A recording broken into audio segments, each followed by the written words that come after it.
लक्ष्मण मेले में आए, आपसे बहुत अपेक्षा ही है। देखिए, इस तरह के जो पारंपरिक मेले हमारे होते हैं, ये हमारी ही संस्कृति को जीवित रखते हैं और इन्हें और व्यवस्थित और अच्छा बृहद करने का हमारा प्रयास रहेगा यहाँ पे। आज ये मेरा पहला अवसर था जब मैं आज इस पावन धाम पे आया हूँ और मुझे उम्मीद है कि यहाँ पे जितनी भी जो भी व्यवस्थाएं और सुदृढ़ हो सकती हैं, हम लोग उसके लिए पूरा प्रयास करेंगे। इस क्षेत्र में इस वर्ष आपदा से भी बहुत कुछ क्षतिग्रस्त हुई है, तो जो भी हमारी यहाँ पे कुछ मार्गों की, कुछ पुलों की और कुछ अन्य अवस्थापना की जो डिमांड आई है, उसको भी पूरा करना चाहेंगे और प्रयास करेंगे कि अगली बार जब इस मेले का आयोजन हो तो उसको और बृहद स्वरूप दे सकें इसको।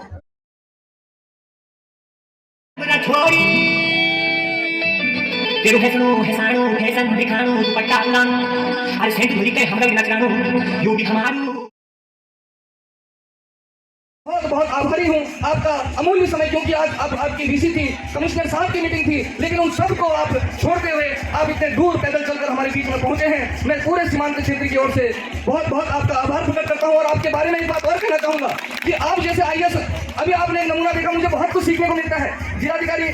महोदय ने ये आपकी कोई प्रशंसा, क्योंकि आपको प्रशंसा भी सुनना पसंद नहीं करते, कोई अलंकरण कोई आभूषण भी आपको पसंद नहीं है, लेकिन जो आंखों से देखा है इस सीमांत की जनता को बताऊंगा कि जब ये क्षेत्र आपदा से करा रहा था 13 सितंबर को बहुत भीषण आपदा आई थी, चाहे हमारा मटियानी का क्षेत्र हो, नकेला हो, चाहे पंचेश्वर का क्षेत्र हो, इतनी बड़ी आपदा में सबसे पहले आपदा पीड़ितों का दर्द सुनने के लिए आप नकेला, जब रोड भी नहीं खुली थी, इस बात की गवाह मेरी क्षेत्र की जनता है, आपने वहां पहुंचकर त्वरित सहायता प्रदान करी और जो हमारे आपदा से पीड़ित थे उनको जो भी राशन, जो भी मुआवजे से संबंधित थी, वो आपने सहायता उपलब्ध कराई। उसके बाद नकेला के दूसरे दिन पंचेश्वर की रोड बंद थी, पंचेश्वर में आदरणीय पांडे जी, मैं आपको बताऊंगा 18 दिन बाद रोड खुली, बहुत बुरी स्थिति थी, यहाँ तक कि सबने कह दिया था कि 6 महीने रोड खुलने लगेंगे। जिलाधिकारी महोदय ने कहा मैं खुद जाऊंगा और लुपड़ा से आप 10 किलोमीटर पैदल जाकर पंचेश्वर पहुंचते हैं। और एक बात युवा साथियों, क्योंकि मैं भी अभी छोटा ही हूं और बहुत कुछ सीखने को मिलता है, जब हम किसी पद में जाते हैं तो गुमान आ जाता है, हम सोचते हैं कि हमारा पीए कोई काम करेगा, हमारा चपरासी कौन काम करेगा। आदरणीय जिलाधिकारी महोदय ने 5 किलो आटे का कट्टा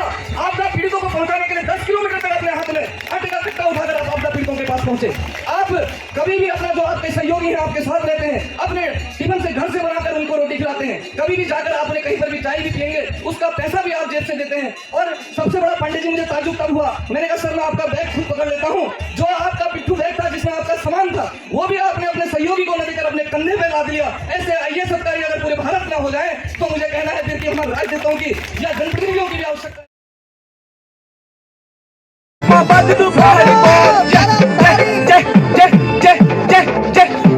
आमा बुबु पट्टी मिली ज्ञान नाते नातन आमा बुबु का प्राण बलित बाता बल बोला उत्तराखंड सबकी जान ये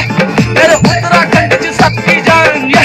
सब राज खुशी मंगल बिचन हरि डालो का जंगल बिचन बेड़ू बिचन पूरा सिंचन संग में यो का बल बिचन ये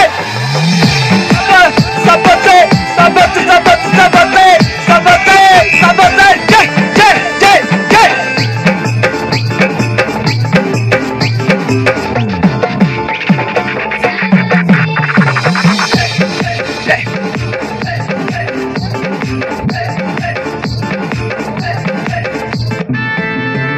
उतना गाना आता नहीं है लेकिन गा देता हूँ ना। जी उपस्थित हुए हैं, आप सभी लोगों ने उसमें सहयोग किया है। नागार्जुन मेला समिति के अध्यक्ष जी और समस्त पदाधिकारियों ने, बोरा जी ने, सभी लोगों ने, आप सभी लोगों ने सहयोग इसमें दिया। और एक बार हम लोग, हमारे यहाँ के लोग मडलग राजकीय इंटर कॉलेज में शिक्षकों के पद कम हैं शिक्षक करके आदरणीय जिलाधिकारी महोदय के पास गए थे, तो उस दिन जिलाधिकारी महोदय ने कहा था आप लोगों के यहाँ से नगरों घाट कितनी दूर पड़ता है, तो हमें उसी दिन आशा जग गई थी कि भगवान नागार्जुन की हम पर कृपा हो गई है और आदरणीय जिलाधिकारी जी यहाँ पर उपस्थित आज हो ही गए। तो जोर से एक नारा लगाएंगे, ये नागार्जुन बाबा की कृपा है, नागार्जुन बाबा